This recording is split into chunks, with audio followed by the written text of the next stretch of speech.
Time for this second fiddle to play a different tune.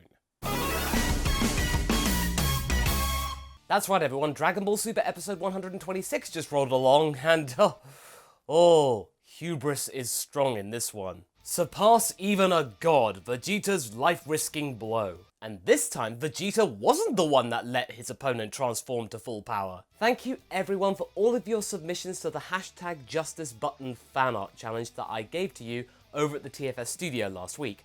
I had so many cool entries and I will show off a selection of them at the end of this review. Also, be sure to keep an ear out for this week's fanart challenge coming up later. Good luck! Where we last left off, Toppo had gotten pretty jacked, even more so than Ten Shinhan back in the day. Frieza's comeuppance was mightier than that given by Dispo earlier on in the arc, and I thought you couldn't top that. I mean, it reached meme status in this. Okay. All of this has left the Tyrant clinging onto life somewhere in the ring, whereas 17 has actually decided to go up against Toppo anyway because he's pretty ballsy like this and effectively the MVP of the arc. He's off to show the power of the androids as well as the tenacity of Android 16 after he's about to have a good old-fashioned session of murdering Son Goku. Also, something I really like to actually point out, the attention to detail in the title card, how it's changed, reflecting how the fact that Toppo's aura just dispelled the green mist. That was really cool. I like that. Nice attention to detail. Shame that the first half doesn't really reflect that. If we weren't already unsettled by all of the pain that was actually brought on Frieza in the previous episode, as well as this episode's recap, we then get it again, in full. Was Daddy Toppo's punishment that influential that we needed to see it a second time? Hang on, wait. Shouldn't Frieza's head have been destroyed by Toppo's aura? I mean, Toppo just got this power, so he shouldn't have full control over it, so it could do reckless things, and yeah, Frieza should be dead. But, well, I guess plot convenience says that Toppo doesn't do it. In any case, we get Frieza's knocking out repeated in this episode, and this is completely classic padding. And then the same thing applies to 17 standing up to Toppo, as well as the beam struggle for the most part. When you couple that with Frieza's knocking out, basically the first 5 minutes of this episode is rehashed from the previous episode, and yeah, I'm sorry, I'm not gonna let that slide. That's just really bad. But then we finally get some new stuff when we actually see the two beams connect. For all of 3 seconds. We had a week to stew over that, and then it just goes away because, oh yeah, Toppo has destruction power. 17 is just about able to get out of the way, but a combination of Toppo's new power as well as the now formally named Justice Flash, as well as destroying a boulder, basically leaves the android wide open. We're really given the impression here that Toppo is completely and utterly unstoppable.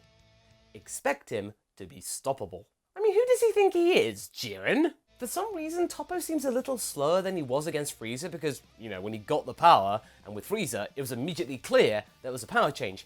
Here, not so much. The impact is just not resonating, you know? This relative dawdling gives 17 the perfect opportunity to basically cover out a potential hedge maze in the Tournament of Power with boulders, as well as giving the perfect opportunity for 17 to just get the jump on Toppo with the same beam attacks that did nothing to Toppo just a few seconds ago. But then somehow it actually does something, with all of the boulders falling down on top of Toppo, leaving him buried under a lot of rubble, thinking that's going to do something, and yeah, it actually looks somewhat, hey, 17 did a really smart thing. No, because once again, Beerus and Piccolo jinx everything by saying, oh, he did it, before actually seeing that they did it. And then 18 gets in on this too. Come on, 18, I thought you were better than that. And then, of course, when the plot actually says it's convenient to do so, Toppo then erases all of the rubble within half a second. I mean, he could have done that sooner, but no, dramatic effect. Toppo is completely unharmed. Oh no. And then 17 is hit by formerly named Justice Beams and just then kind of takes them, and seems to be completely unaffected based on the visuals. And this is all against God of Destruction tier attacks. I mean, who is this guy's tailor? I mean, my clothes get really gnarled up after a really bad wash cycle. 17 is then about to be eliminated by Toppo in a Frieza-style attack when, talking of the devil, Frieza then shows up out of the blue and seems okay, despite the fact he nearly had his head cracked open like an egg. And this was all like about 20 seconds ago? How did he look suddenly better? His eye got better? He looks like he had a shower. What is this? The Tournament of Showers? Frieza meant to let Toppo think that he was near death and basically look completely gnarled up and unable to compete. Yeah, that was totally deliberate. Very convincing there, Frieza. You're a brilliant actor. Could have fooled us. Heck, he could have probably fooled Penn and Teller. He then proceeds to be gentle with Toppo by enveloping him in an energy ball attack, akin to something that the Gods of Destruction did to him earlier on in the arc, but this time, it's mainly more of a paralysis attack, a new attack for Frieza. Ooh, something different. It's actually the perfect attack for him because basically he can hold his prey down while he hurls them with attacks and boulders and debris and stuff like that. Yeah, okay, this is kind of cool. That is if it actually did anything, because basically Toppo, back to Frieza, meant to let Frieza think that he was actually susceptible to this attack, whereas actually he is not. This isn't really a battle of strength anymore, it's a battle of showboating. He rebounds from this, thankfully, and joins 17 in a battle of just shooting energy blasts at the being and then just hoping that that does something. All the while, Frieza is cursing his opponent for actually, fighting back.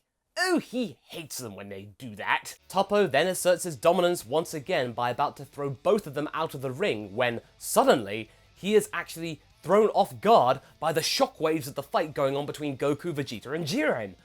I'm not gonna lie, that was actually really funny to me, because Toppo had been dominating the past episode and a half, and then this just shockwave, not even an attack, throws him off balance. What? And talking of which, this is the first episode in a while that hasn't started off with Goku and Vegeta fighting Jiren, which is kind of odd, and curiously refreshing. However, it seems like something is different with Jiren. Toppo's power-up, as well as the Saiyan's stubbornness, actually is making him angry and beginning to lose his temper, which has allowed Toppo to actually regroup with his actual comrade from the Pride Troopers, and then everything comes together. Just because Toppo has become a god of destruction in waiting, doesn't mean that he doesn't remember who Jiren is, so they know what they're doing. It means that Jiren can take Goku on his own, potentially, and then end the Super Saiyan Showdown once and for all, and turn it into a shutdown. And no button remapping in sight. Vegeta is now accosted by Toppo and is completely susceptible to his formerly named Justice Flash attack and is having to block it with everything that he has. And just like 17, he's having to deal with recycled animation, only even more so. I mean, oh my god, this is getting really bad! I thought episode 124 was bad enough with the recycled animation throughout the entire episode, but right here, we're getting the same attack by Toppo, Vegeta blocking, 3 times for about a minute. This is really, really awful and really blatant. They could try and hide this, but no. And this is only broken up by a static shot of everyone in the grandstands going, oh no, this is really bad. How is Vegeta going to get out of this one? Yeah, I'm pretty patient when it comes to this stuff, but even I'm getting peeved with this. But yeah, thankfully, if you're worried about the recycled animation, the second half is much better when it comes to this. It begins immediately feeling much more dynamic and something different because Toppo's using attacks which aren't Justice Flash or Destruction, things that don't require that much animation. Vegeta notes that this Toppo is completely different to the Toppo that he fought earlier, and once again, the former Pride Trooper reiterates the fact that justice is completely worthless if there are people such as Frieza going about completely undermining justice, so what's the point? And tells Vegeta that his puny promises are what are holding him back from true power. He chooses to tell Vegeta this as well by hurling another destruction ball that Beerus exactly knows what it's composed of. This could wipe out the entire ring. However, Vegeta, surprisingly, actually thinks with his head first instead of going all out and does some thinking for a change. And yeah, okay, this moment is pretty important. It may not be as epic as the Majin Vegeta moment, but it's kind of up there. He's thinking about other people for a change. Instead of casting everything aside like Toppo did, Vegeta is casting nothing aside. I like this comparison and contrasting. Okay, this is good. Keep it up. He's fighting for his family, his race, as well as his new friend Kaba. He wants to make them proud and keep on fighting for them. Although strangely not Goku this time. Oh, thank God. I thought the universe survival arc had completely destroyed his character arc, but no, it's still intact. In retaliation, he simply kicks the destruction ball out of the way and punches Toppo squarely in the face. All of this with the power of love and friendship. Wow, did Vegeta just believe in the heart of the cards? Ah, time for this week's fan art challenge, I think. Send your fan art to me over at my Twitter at MasakoX with the hashtag YummyVegeta, and try and show me how Vegeta's new fervor has actually managed to actually counter Toppo's destructive powers. And really go wild with this one. I really want to see how you can combine Yu-Gi-Oh! And Vegeta. Yeah, Let's do this. Yeah, come on. Vegeta is beginning to wail on Toppo right now and is teaching him a lesson about how not to just throw everything away just for the sake of new power and just giving up on everything. You've got to fight for what you believe in, and Toppo is not doing that. Clearly, this is where Toppo's hubris, now he's eschewed pride, has gotten the better of him, and now Dispo and Belmont are looking really desperate because they are just shouting everything that they can and getting really screamy and moany and stuff like that, so you know that Vegeta is doing something positive here. Who's laughing now, clown? He'll be laughing even less when we find out that Vegeta can just punch through destruction like it was nothing. Damn. It's all becoming clear now. Vegeta is showing that pride is a good motivator. It's not just a word. Toppo's gotten rid of it, and now, ultimately, he's powerless. What made Toppo really likable to me is basically gone. Vegeta then decides to go all out with an ultimate attack, which actually kind of looks familiar. Oh no. Is that the final explosion from the Buu arc? Oh wow, okay. Yeah, no, it is. Piccolo recognizes it. Yeah, guys, we're doing the final explosion from the Buu arc here. Vegeta's a tournament. Whoa, okay, wait, what? Well, Toppo's not gonna let him get away with this, and then uses a double dose of destruction to envelop Vegeta's final explosion. And it's duking it out for supremacy right now, and you think that Vegeta's just gonna be completely annihilated and that it was all in vain, but no. This final explosion actually completely overwhelms Toppo in a really dramatic fashion, and yeah, Toppo's gone. What kind of juice did you drink beforehand, Vegeta? Jeez! But yeah. What happened to Vegeta? Is he okay? Well, apparently he is. The only difference here is that he's somewhat weakened. I guess the power of Super Vegeta Blue was enough to actually prevent him from dying, so it just goes to show how much stronger Vegeta has gotten in the few years from the Buu arc. So yeah, this is real relative character progression between the arcs. So yeah, power level enthusiasts, have at it. This is something to scale up with. As for 17, he's still in the ring as well. And this is really beginning to anger Jiren because he's disappointed in Toppo's power, as well as actually being outnumbered. We're finally seeing to actually see real emotion that isn't just anger or indifference. He's actually smiling. Did my emotional Jiren hashtag actually become a premonition or something? Jiren is now powering up, about to show his true power, but we're not going to see that right at this moment. With 4 minutes to go, we are ending the episode right here. But wait a minute, I know what you're thinking. Where's Frieza? Shouldn't he actually been eliminated?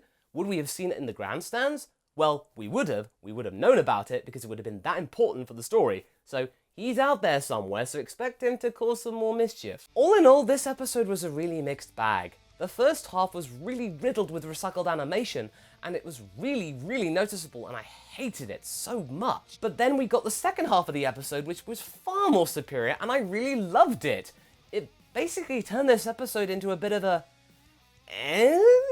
Vegeta's dominance, the callback to the Buu arc, Toppo's undoing, that was all kind of undermined by a really lackluster first half, because Toppo's power from last episode was really effective. It was kind of negated in the first half, and then came back again in the second half, actually having some character arc and development and showing that pride is something to behold and not to get rid of. That was really cool, but the recycled animation just ruined it. And yeah, it's not the worst episode by any means. It's not even really as bad as 124, but it was close. And this is something I really hope isn't becoming a problem towards the end game of the arc, because if it is, then Super will just be remembered as just a completely bad mess. We need this to end well for Super to be remembered well. Let's just hope that next week is more consistent, okay? But anyway, that was my review for Dragon Ball Super episode 126. Tune in next time for my review of episode 127. Until then, be sure to like and subscribe. Catch you later, and let's get on with the fan art!